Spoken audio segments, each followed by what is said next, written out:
नमस्कार। आज के वीडियो में हम केमिस्ट्री के एक बहुत ही इम्पोर्टेंट टॉपिक ऑक्सीकरण और अवकरण अभिक्रिया के बारे में पढ़ेंगे। ऑक्सीकरण और अवकरण अभिक्रिया वैसे तो अलग अलग होती है, लेकिन ज़्यादा चांसेस है कि ये दोनों अभिक्रिया एक साथ होती है, और ये दोनों अभिक्रिया जब एक साथ होती है तो इसे हम रेडॉक्स अभिक्रिया यानी रेडॉक्स रिएक्शंस कहते हैं। अब ऑक्सीकरण होता क्या है? ऑक्सीकरण नाम में ऑक्सीजन लगा हुआ है। ऑक्सीकरण कहने का मतलब वैसी रासायनिक अभिक्रिया जिसमें किसी तत्व में ऑक्सीजन जुड़ जाता है।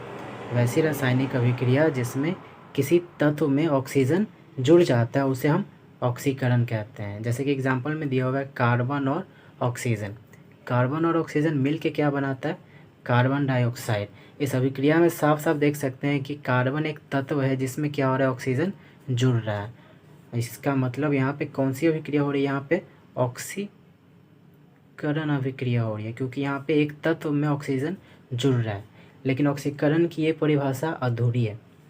कार्बन में ऑक्सीजन जुड़ रहा है मतलब किसी तत्व में ऑक्सीजन का जुड़ना ऑक्सीकरण कहलाता है। लेकिन इसके अलावा यहाँ पे क्या होता है? किसी तत्व में ऑक्सीजन तो जुड़ता है, साथ ही साथ किसी यौगिक से हाइड्रोजन निकल भी सकता है। ऑक्सीकरण उस अभिक्रिया को कहेंगे जिसमें किसी तत्व में ऑक्सीजन जुड़ रहा है या फिर किसी यौगिक से हाइड्रोजन निकल रहा है। जैसे कि एग्जांपल देख सकते हैं, हाइड्रोक्लोरिक अम्ल है और यहाँ पे मैंगनीज ऑक्साइड है। इन दोनों को जो अभिक्रिया करवाया जा रहा है तो क्या बन रहा है? यहाँ पे मैंगनीज क्लोराइड जल और क्लोरीन गैस यहाँ पे निकल रहा है। यहाँ पे देख सकते हैं हाइड्रोक्लोरिक अम्ल है और इधर क्या हो जा रहा है? ये क्लोरीन अलग हो जा रहा है। इसका मतलब कि यहाँ पे इस यौगिक से हाइड्रोजन निकल रहा है। तो ये जो अभिक्रिया हो रही है ये कौन सी अभिक्रिया कहलाएगी? ऑक्सीकरण।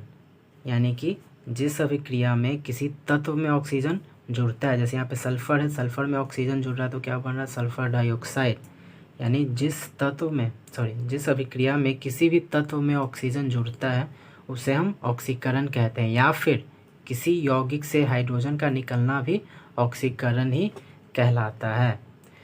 दूसरा है अवकरण।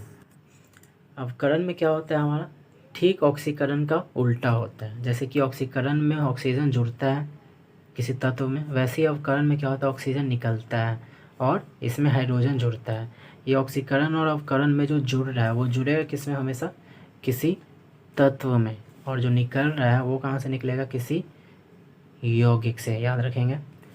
तो अवकरण मतलब वैसी रासायनिक अभिक्रिया जिसमें किसी तत्व में हाइड्रोजन जुड़ता है या फिर किसी यौगिक से ऑक्सीजन निकलता है। जैसे एग्जांपल में यहाँ पे देख सकते हैं हाइड्रोजन है और ऑक्सीजन है।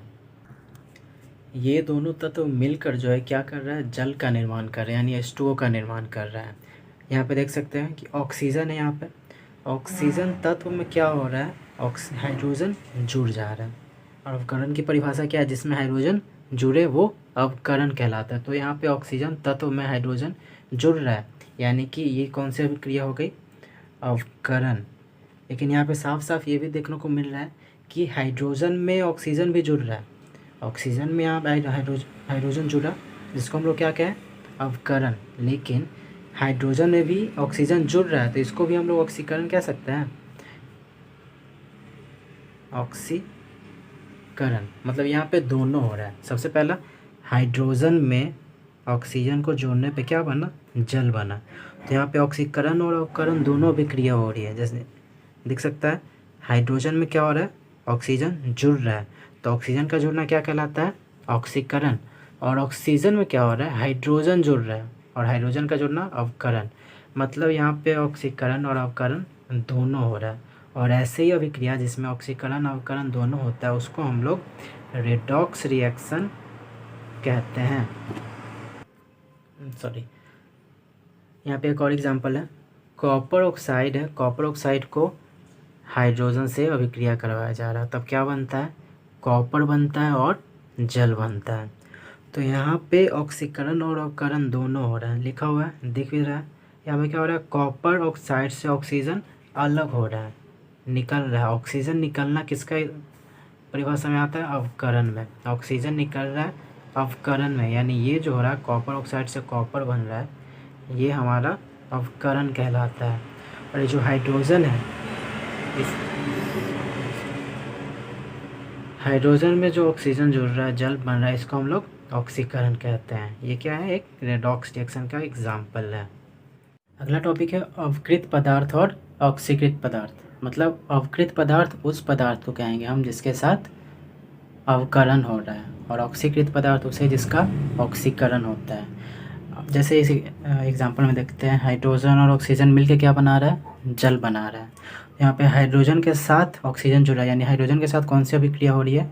ऑक्सीकरण अभिक्रिया हो रही है। तो यानी ये हो गया हमारा, जिसके साथ ऑक्सीकरण हो रहा है वो क्या कहलाएगा?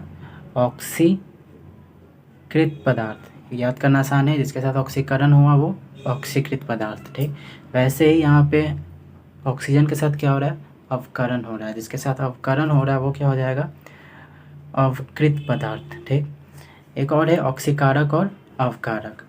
अवकृत पदार्थ को ऑक्सीकारक कहते हैं। कारक मतलब क्या होता है? कराने वाला। ऑक्सीकारक कहने का मतलब ऑक्सीकरण करवाने वाला। तो इस एग्जाम्पल में, इस अभिक्रिया में हाइड्रोजन और ऑक्सीजन मिलकर जल बना रहा है।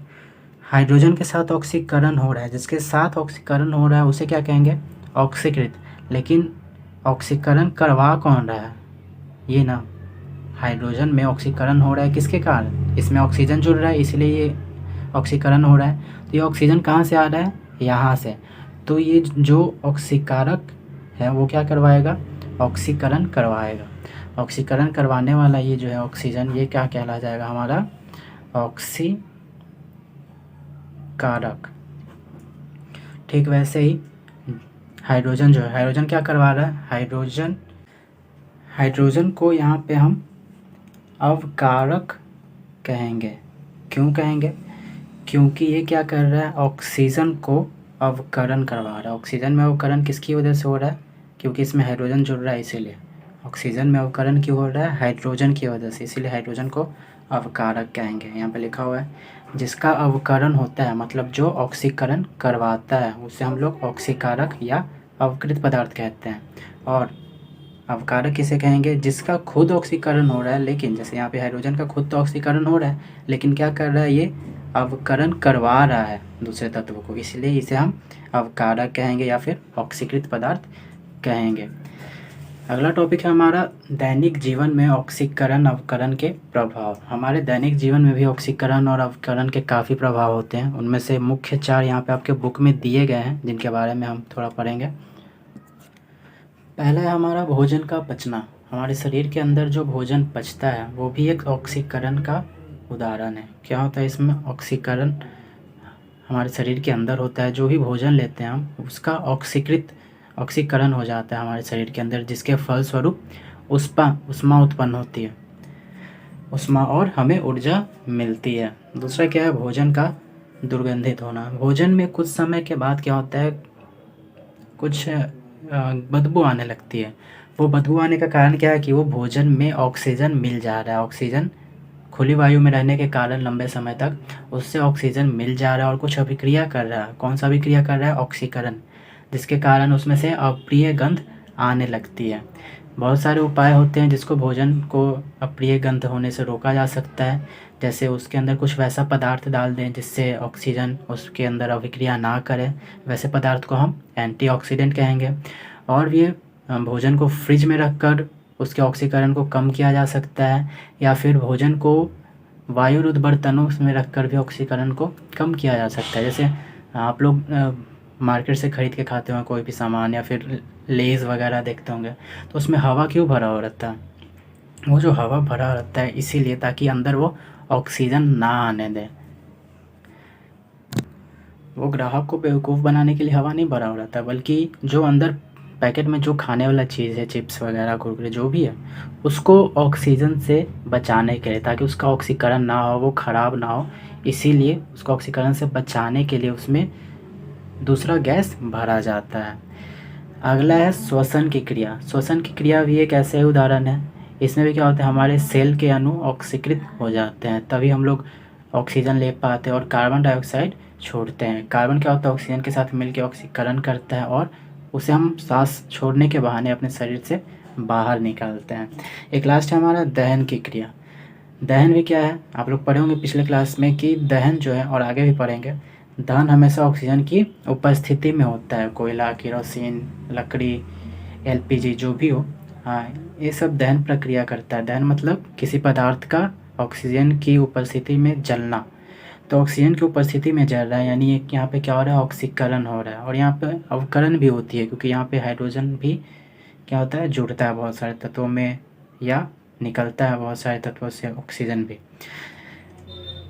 इस वीडियो में इतना, ये जो टॉपिक हुआ है इसका नोट्स आपको भेज रहे हैं, और उसको अपने कॉपी में नोट कीजिएगा, याद कीजिएगा। और अगले वीडियो में हम दहन और ज्वाला टॉपिक जो है उसके बारे में पढ़ेंगे। धन्यवाद।